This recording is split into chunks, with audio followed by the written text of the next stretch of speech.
Hello, everybody. Been wanting to review this car for a while. It's called a Judge. It's the one with the two motors, and we're going to get started on that really quick.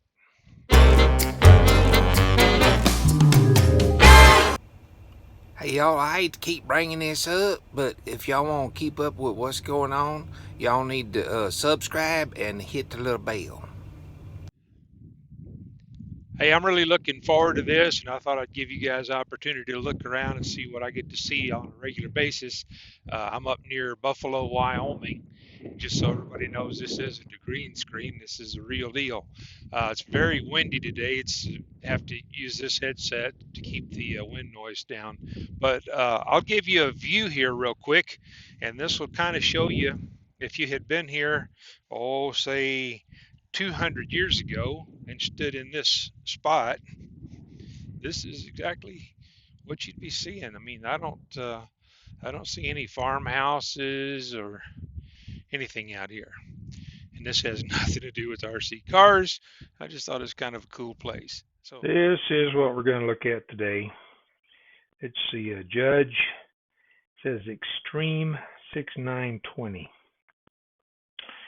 And says it's radio controlled, ready to run, 1/10 scale. I don't know. We'll guesstimate that closer. 2.4 gig radio, four-wheel drive, 30 mile per hour top speed, and water resistant.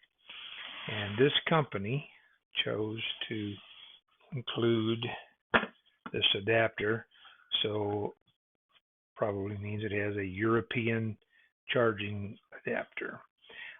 I would strongly suggest, if you decide that you like doing this stuff, to get another charger, because this is showing 2.5 hours of charge time.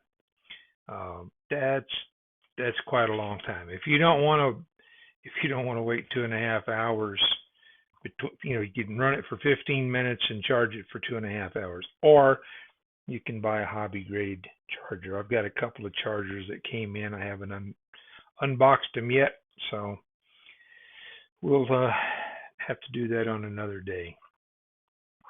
I got my new schedule started, so maybe I can get a few more videos knocked out. Of course, my company screwed my new schedule up on the first day, so I'm running later than normal. Anyway, we'll still try to do what we can on this.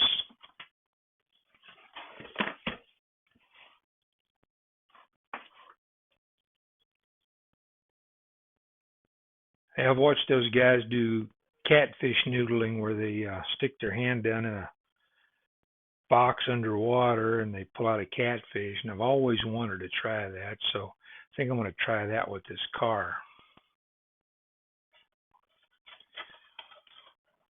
I think I feel it. Yeah.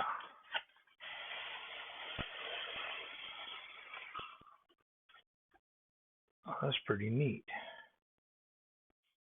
Okay, so this is what we've got here. Got the remote, takes 3 AAAs.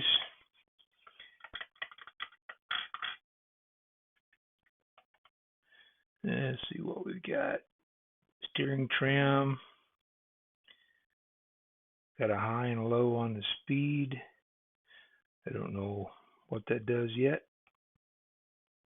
It looks like you can reverse the servos if you need to.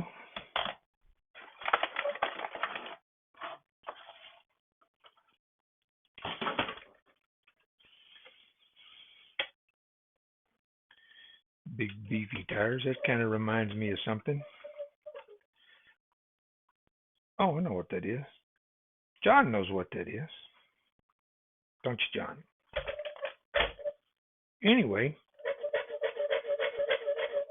squeaky.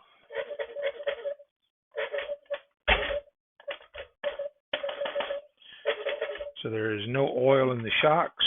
I don't know if they're shocks or springs. They look like they might be. Have the capacity to be oil filled. Get the body off of it real quick.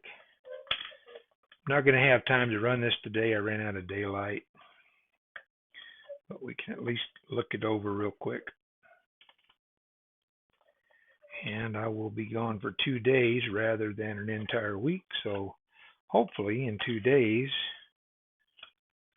we can get back in here and drive this thing.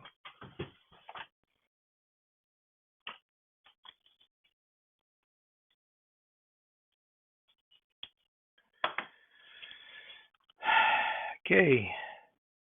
Always turn on the power switch after playing the car. I'll always turn off the power switch after playing the car. I can't even read English. Well, it looks like we've got ventilation here. Supposed to be dual motors on this car, and it's got a little ventilation on either side of it. All of the A arms appear to be plastic. The shock body appears to be plastic, but it's got a steel rod going in and out of it. There is an owner's manual, but where's the fun in actually reading the manual on this thing? I will read the manual, and I will drive the car, but a lot of articulation. It's got steel on the drives, and the cups are steel. It looks like I see bearings up inside there. So we have a diff here, and it appears to be no center differential. On-off switch is right here. Battery compartment is right here in the middle of the car. And we have a GPtoys S truck. It's a 1600 milliamp, 7.4 volt lithium polymer battery. So I'll have to charge this up, and then that'll be ready by the time I'm ready to drive the car. So anyway, that's where we are right now. The tires actually don't feel too bad. They're a little bit hard rubber compound. They appear to already be glued onto the rims, so there's nothing to do there. Should actually be ready to run. And I'll pop the shocks apart.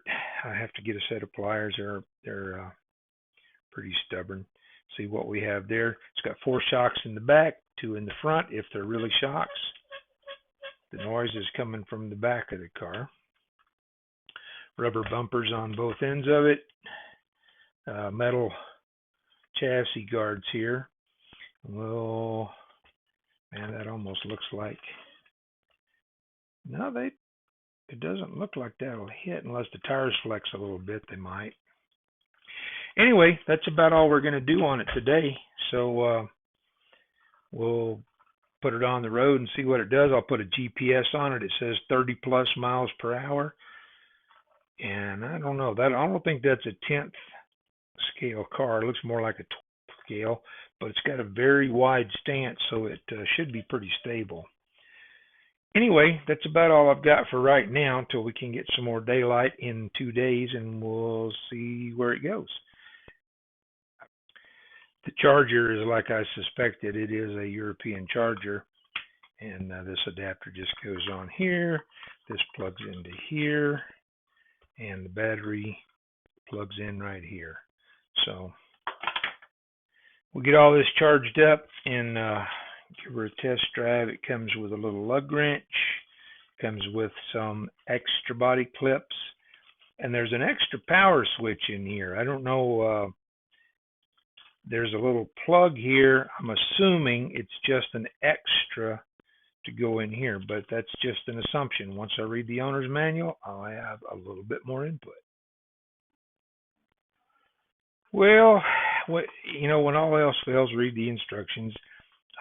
According to the instructions, it comes with a hex wrench, and this is not a hex wrench. It's just got the one on the end, and nothing there. I mean, it's a handle to twist it with, but that's it. Shows 4 body clips, the battery, the charger, the radio, The car, and not included are the 3 AAAs and the owner's manual. All that stuff is there. That's not the wrench that shows in the package, and there is no mention of that switch. So I don't know if this is the wrong thing. I do have 4 body clips, and I will check to make sure that hex adapter fits the lug nuts. On the control, you've got the steering trim, and then it has a dual rate for your steering, which is kind of handy. So if you're just getting into this and you're not real steady with the steering, it slows the steering down so it doesn't get out of control quite so fast. It says it has a full speed and half speed mode. I will check those and actually put a GPS on it and see what the difference is in the speed between the fast and slow. Everything else is pretty straightforward. So let me check this hex wrench real quick, just make sure it fits the lug nuts. This non-hex wrench, or non-4-way hex wrench, and it does, it fits the lug nuts. And I will say that there's not a lot of wiggle and wobble in the tires. So, and it does have bearings. I saw those in the owner's manual. They do call these shocks in the owner's manual.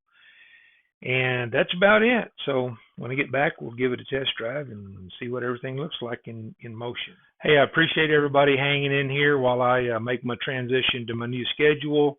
And hopefully I'll get a little bit more on track with all of this stuff. So 2 days from now, good weather and everything goes well with my schedule, I'll get a chance to run this. So thanks for listening. Give me a thumbs up, thumbs down, subscribe, forward this to somebody that you think might want to see this car run, and we'll catch you down the road. Hello, everybody. I've been wanting to start over.